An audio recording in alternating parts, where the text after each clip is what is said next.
Good morning, everyone. I'm John Myrie, and welcome to the Wisconsin Northland Outdoors. On this week's show, we have reports and tips from Jarrett McCarthy down at Hayward Bait and Bottle, and then we have a very interesting talk with Minnesota pro angler and fishing guide Brosdahl about fishing the fall transition time. Lots to cover on this week's show, all coming up right after these messages. Big news. Hayward Powersports is your new shore station dock system dealer. Some homes have curb appeal, but does your lake home or cabin have shore appeal? Since 1959, Shore Station has crafted docks designed to be your summer fun center. They're constructed with high-quality aluminum and a durable powder coat color finish on their gorgeous harbor gray planking and slate gray sideboards. What's more, their modular design allows for endless configurations. Our Hayward Powersports team can even pair your dock with an industry favorite vertical boat lift from Lakeside Products. Yes, the Shore Station engineers kept it simple with accessories that mount quickly and easily without tools. Sections lock together with a simple spring-loaded pin mechanism, and leg height can be adjusted without tools. Plus, the quick-as-a-click dock accessories range from ladders and bumpers to gear towers, benches, seats, and more. Not only do Shore Station docks look great, their A-frame stance provides superior level of stability and safety. Check out your new Shore Station dealer, Hayward Powersports, today, just 10 minutes east of Hayward on Highway 77. Riding along in my automobile. Bumping into things unexpectedly? Make your first choice for collision repair. Ernie's Auto Body, featuring the most advanced collision repair facility in Northwest Wisconsin. With a state-of-the-art spray bake down draft paint booth for that better-than-new finish, laser technology for precision frame alignment, loaner cars available, computerized estimates, written guarantees, and documented unmatched customer service, the clear choice is Ernie's Auto Body, south of Hayward on Highway 63 and Nursery Road, where quality is no accident. Lynn's Custom Meats and Catering welcomes you to stop by for their great lunch menu, and while you're there, Lynn's also has a great selection of custom-cut meats and sausages, as well as many varieties of snack sticks, jerky, fresh cheese curds, and much more. Lynn's is open Mondays through Fridays from 9 to 5:30 and 9 to 4 on Saturdays. Lynn's Custom Meats and Catering in Hayward. Hi, this is Ann the Tool Girl from M&M Rental. Here at M&M Rental, we have it all for you do-it-yourselfers and contractors. Concrete tools, metal brakes, man lifts, log splitters, skid steers, and everything you'll need for excavating and trenching, plus much more. And for fun on the water, we have jet skis, ski boats, pontoon boats, fishing boats, kayaks too. From lawn care equipment to tools and sporty goods, we have it all and we deliver. Give us a call at 634-3146. M&M Rental, located on Highway B, Hayward. We're recording this week's show down at Hayward Bait and Bottle again and talking to Jarrett McCarthy down here. And Jarrett, as we're going into mid-August here, people talk about dog days of fishing, but from what I'm seeing out there, fishing can be up and down, but it's been pretty good. And it has been, it has been up and down, but we've had, some people come back that are really doing really well. From panfish all the way up to muskie. In panfish, it could be anything from you catching a couple crappies in your spot to catching a boatload in your spot. You just got to work for your fish. Talk about panfish a little bit. That's one of the things a lot of people go after in the summertime. And, bluegills, crappies, they seem to be a little bit deeper, and that's consistent with most summers right now in most lakes. Yeah, yep. So on a lot of your lakes, a lot of your crappies are going to be under deeper structure along with the bluegills. So if you've got fish cribs in your lake, it's a good place to start looking first. Your deeper basins are going to be kind of wandering around, or on your deeper weed lines too. Bluegills are going to follow much the same pattern. They're going to be roaming the bottom of your deep basin instead of being suspended, holding tight to your fish cribs, and then your deeper weeds. Well, let's talk about the bass fishing. Bass fishing is another thing that's pretty popular in the summertime up here. We've actually got some pretty good bass fishing out there. Let's talk about largemouth a little bit first. Any reports on largemouth? So largies, they're still seeing them all over the place. There are some fish that are still up in 2 or 3 feet of water. They're hanging out around docks. They're hanging out around weeds, lily pads, and what have you, around any kind of shelter that they have up there. And then there are fish that are, off deeper structure, your deeper weed lines, your deeper weed flats, or what have you, 15 to 20 feet of water. So it's been a good bite all around. Some guys are getting them on plastics, some on top water, some on swim baits. So there's a healthy variety of baits that you can pick to throw for these fish. And one of the mistakes I see people make with bass too, especially largemouth, is they think bass or spinner baits. That's a common bait. And they throw it out and they just wind it straight in rather than bury it and drop it over the top of weeds and get into pockets and holes. And if they catch a bass, they don't go back on that with a jig or a plastic worm. Well, usually you catch one bass out of an area, out of a weed bed.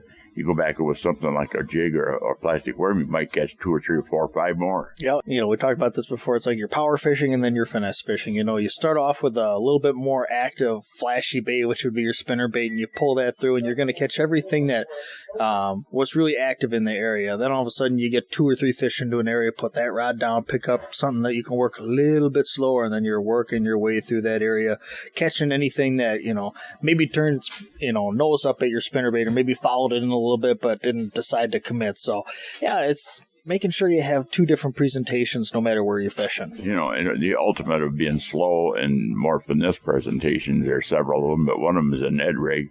It doesn't look like anything, and I think a lot of people ignore it because it doesn't look like it does anything. There's no action, but I will say the fish eat it like crazy. It catches fish, yeah. Yep. Ned rigs have really taken a popular swing at bass fishing the past couple of years for smallies and for largies, but it's just one of those weird baits where you're putting on a half a Senko onto a jig head and you're crawling it across the bottom. It works. Not gonna argue with something that catches fish. Let's talk about walleyes real quick too. Walleye fishing, the best out there is typical this time of year. It's been trolling things like crawler harnesses for one. And that's what we're seeing right now. A lot of guys are switching over to trolling as the bite's getting a little bit tougher and the fish are moving a little bit deeper. Guys are out there running their pointer boards, they're running their crawler harnesses, trolling some deeper crankbaits. Some fish are sitting right on bottom, some are suspended underneath some bait fish out in the middle of the lake, but they're having some success out there. And I will add, and then we've covered this several times on the show in past weeks, but if you're kind of new to the trolling thing, there's a couple of apps you can put on your phone. One of them is called Precision Trolling.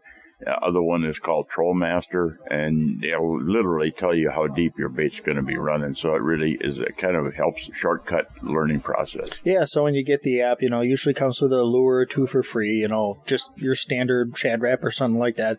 It'll tell you how deep your bait is going to dive at a certain length back from the boat or based on how much line. And then there are additional baits that you can buy, just about everything out there where it'll give you like spot on the spot depth for every kind of bait. So no matter where you're running out there, you can have confidence that your bait is going to be where it says it's going to be. In northern pike fishing, that's been actually kind of good for the bigger fish if you get out deeper. It has been. We've been hearing a lot of guys that are tussling with some really, really nice pike right now.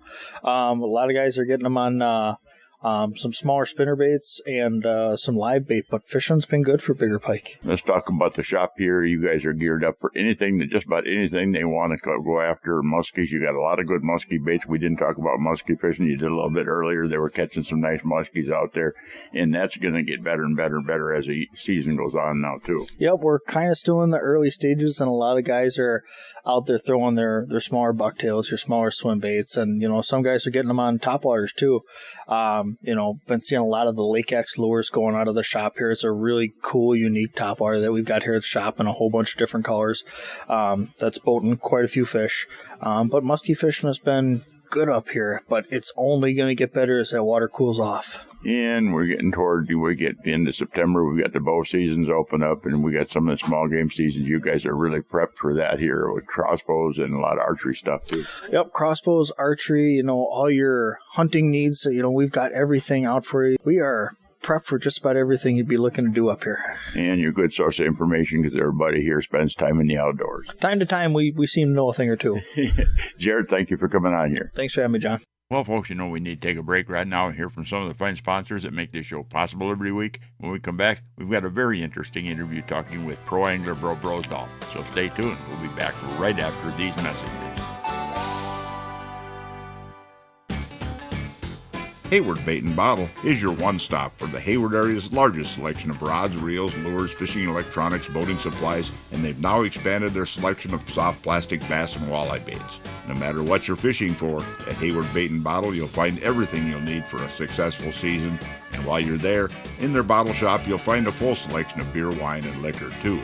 And also don't forget, now they carry Shoremaster docks, lifts, and accessories at Hayward Bait and Bottle. The Hayward Lakes Visitors and Convention Bureau in Sawyer County, Wisconsin welcomes you to our Northwoods hometown. No matter the season, no matter the activity, you'll always be surrounded by our great outdoors.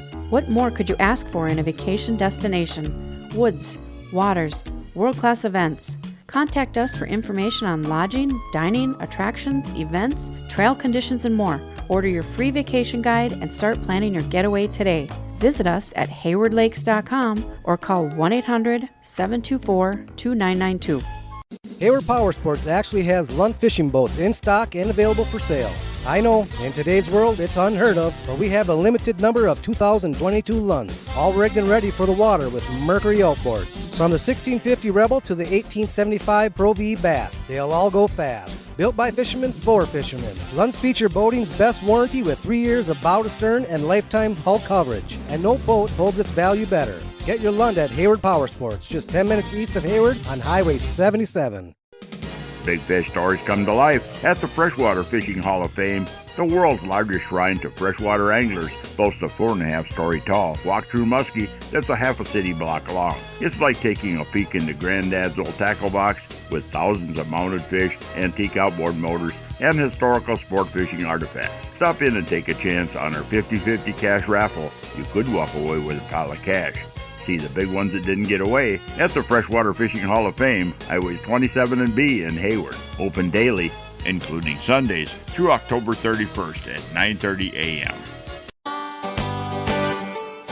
Welcome back to another segment of this week's Wisconsin Northland Outdoors, and this part of the show is brought to you by the Hayward Lakes Visitor and Convention Bureau. For more information on lodging and vacationing here in the Hayward Lakes area, check out their website at haywardlakes.com. Well, folks, you know, it won't be too long now. We'll be looking at fall fishing, and on this week's show, we've got some great tips to fish that transition time from summer to fall from pro angler Brosdahl. I had a chance to talk to Bro the other day on the phone about what's coming up as far as the fall fishing. Bro, you know, once we get into August, and we're in August now, and once we get toward the end of August and start going into September, we start to see some stuff change out there. You don't know from year to year when things are going to change exactly because of weather patterns and everything seems to change, but we start getting toward that transition where everything starts looking more toward fall, don't we? Absolutely. You can just tell in the mornings.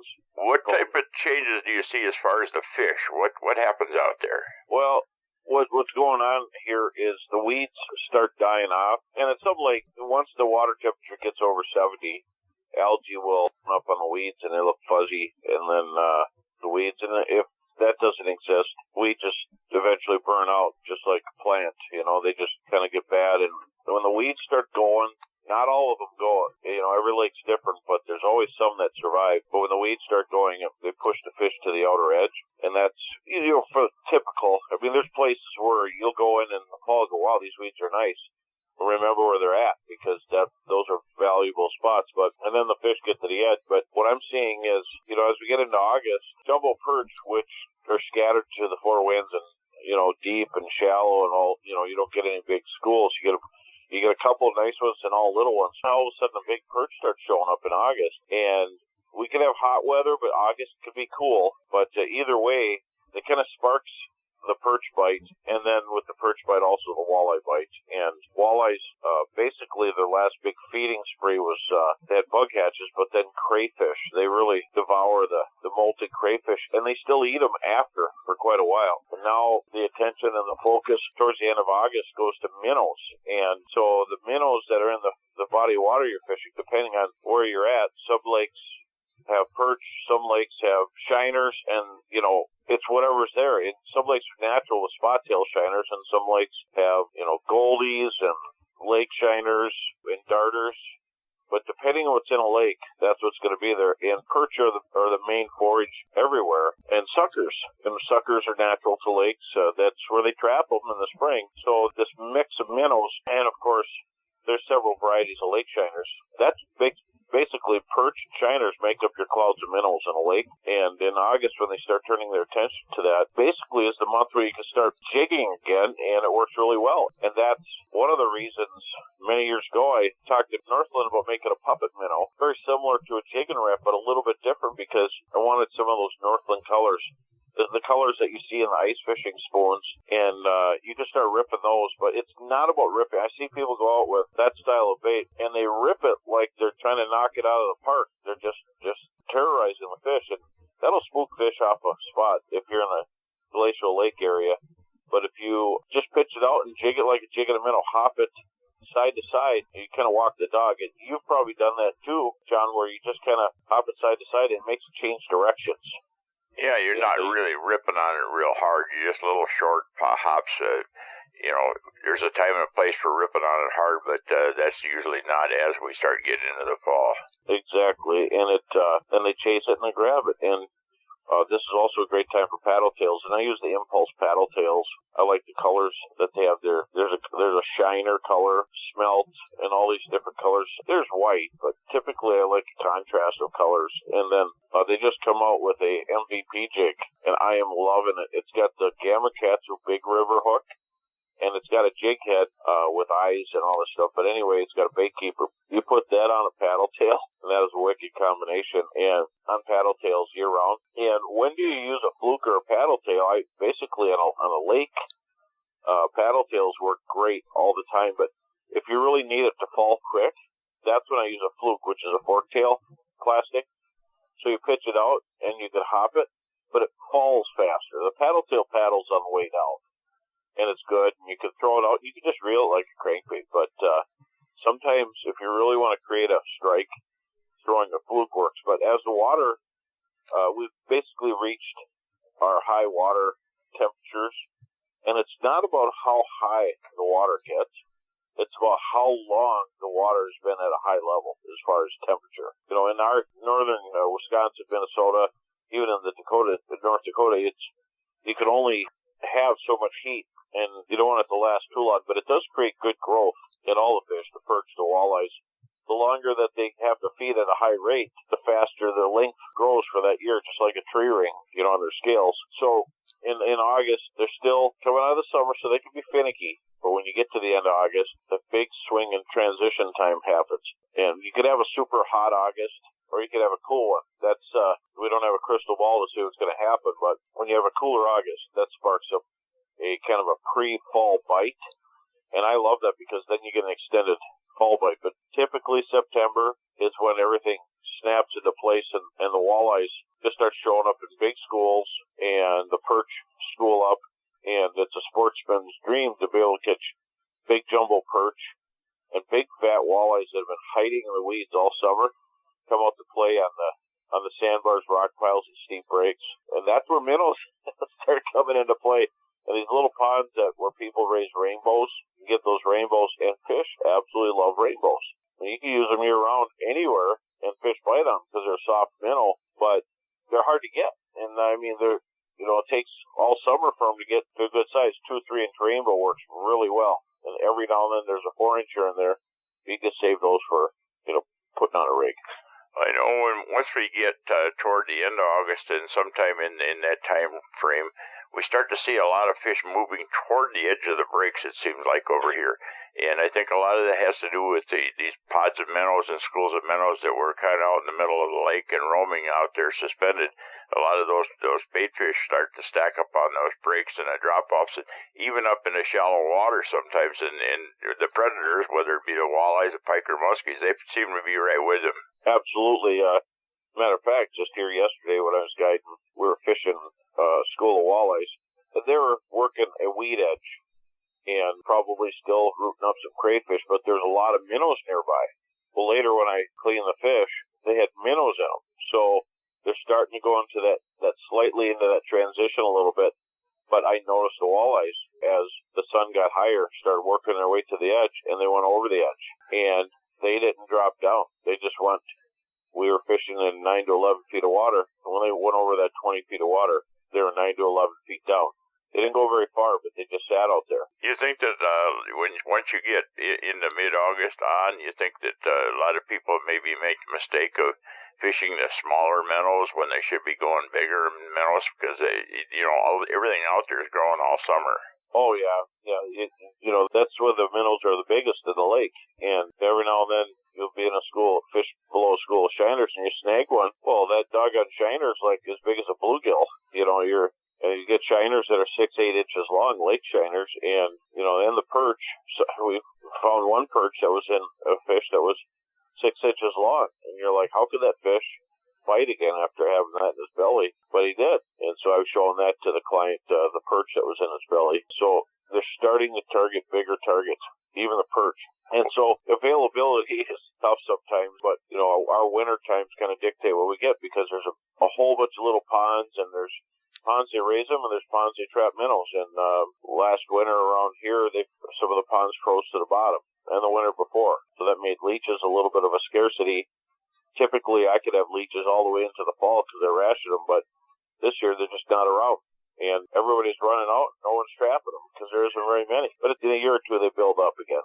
Well, folks, we need to take yet another break and hear from even more of the fine sponsors that make this show possible every week. When we come back, we'll have the second part of that talk we had with pro angler Bro Brosdahl. So stay tuned. We'll be back right after these messages.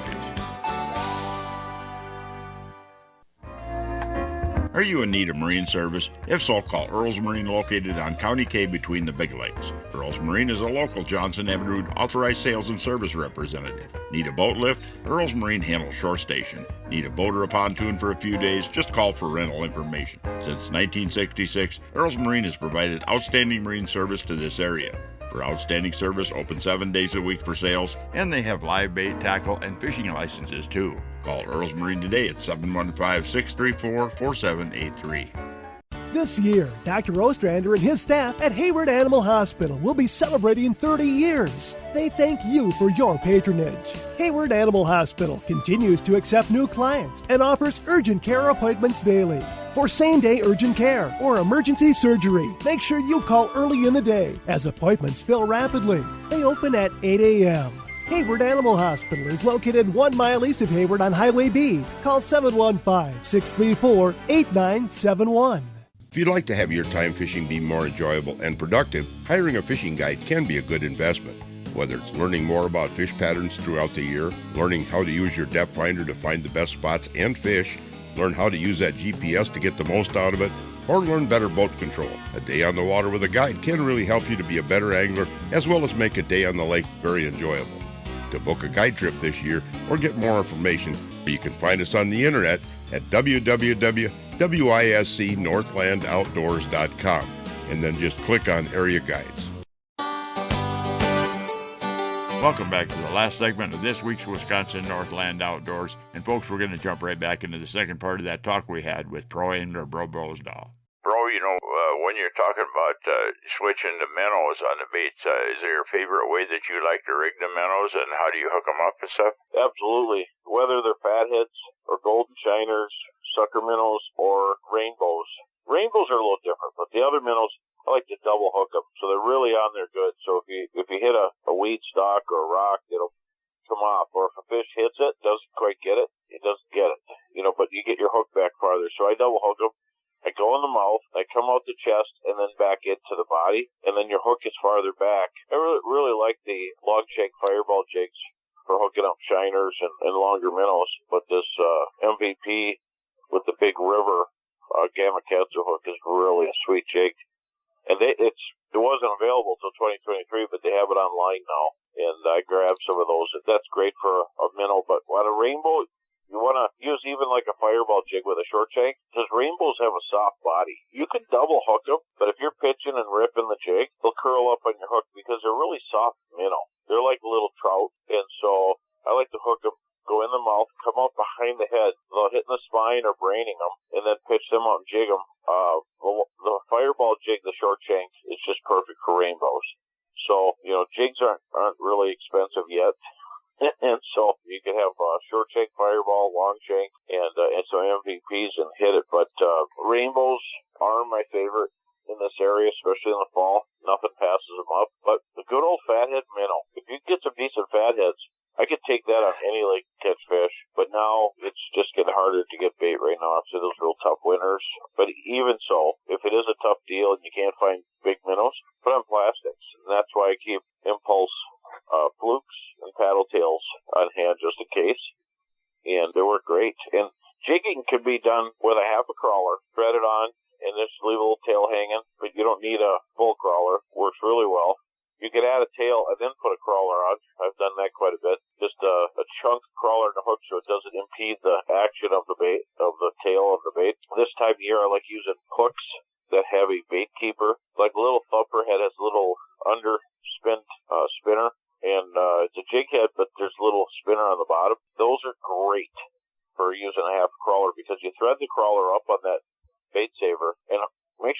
crawler's on straight because it flows really nice as you're reeling it in. Though the fish don't know what a crawler looks like, you can thread it on the shape of your hook, and that works good too.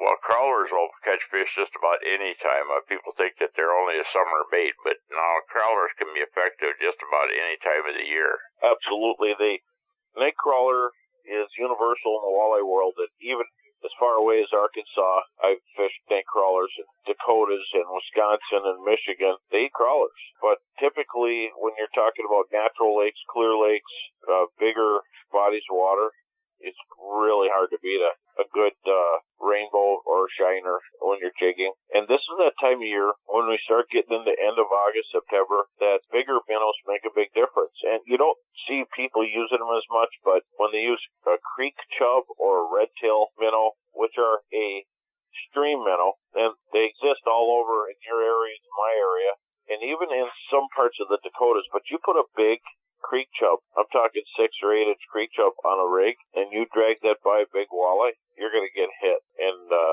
even the little walleyes will take a shot at that big minnow. They can't pass up a soft, grade minnow that doesn't have spines, and just those minnows just go nuts when they get by a fish. They freak out and start making all kinds of movement. So dragging that on a rig works really well. And use the smaller ones on a fireball jig. You need the 3-4 inchers, and just jig it a little bit, but let the minnow get crazy on that jig, and it works really well. I know over here the problem is trying to find the chubs. In the spring there's some shops that carry them, but most of the time once we get in the season it's going to be either shiners or sucker minnows, and for some reason the different varieties of chubs are hard to get over here for some reason.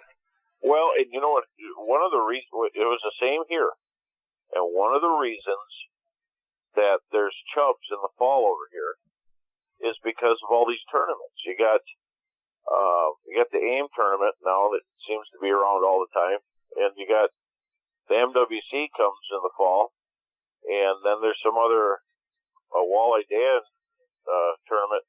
Well, the bait shops are carrying them because there's tournament guys rolling down the road in September a lot around here. October kind of cools off, but then there's a lot of fundraiser tournaments. So these tournaments are the reason they existed, because I remember when you'd have to drive probably a good hour to find a chub, but now most of your bigger shops have them because there seems to be a tournament about every weekend somewhere in the area, but it's pretty well dispersed. But when you're around large bodies of water, there's something going on, and that, to me, that's the only reason they really exist around here, is because of those tournaments. But people are starting to say, hey, when the tournament's long gone, I'm going to buy some of those minnows. They're starting to drag them. And so, yeah, I just talked to someone about that why do these big minnows exist? Because they never used to carry them way into the fall because of all these visiting tournaments. Bro, a lot of good information there. I know you're online with a lot of stuff, and you actually have, sometimes you have like podcast type things on Facebook. How does a person find you online and your websites and stuff? Yeah, just go to Brian Brosdahl or Brian Brosdahl on Facebook, Instagram, or TikTok. And then if for YouTube, look up the Bro Roadshow on ice or Bro Roadshow on the water. And then, of course, just follow my adventures on Facebook. And I post fish pictures. You can see what I caught yesterday. Today, I'm on errands. But, yeah, definitely check it out. And if you're want to come jump in the boat with me, pretty well booked, but I have some stuff in October, or look for next year. Bro, thank you for coming on here. It's always a pleasure getting you on here to talk fishing. Oh, it's my pleasure, John. You're a good friend, and I'm glad to help out any chance I can. Okay, thank you. Well, folks, we're about out of time for this week's show. I'd like to remind everyone out there that if you miss a show, go to our website at wnoradio.net. From there, you can link to our podcast site, and the show is also on Spotify and Google Podcasts every week. And also, if you're looking for information on vacationing and lodging here in the Hayward Lakes area, check out the Hayward Lakes Visitor and Convention Bureau website at haywardlakes.com. Thanks for listening, folks. We're out of time, and we'll be back again next week with another interesting show for you. Listen with me, I'm gonna take you there to our Wisconsin outdoors, our Wisconsin outdoors. This program has been produced and hosted entirely by Wisconsin Northland Outdoor Communications. Any and all views expressed are not necessarily those of the station.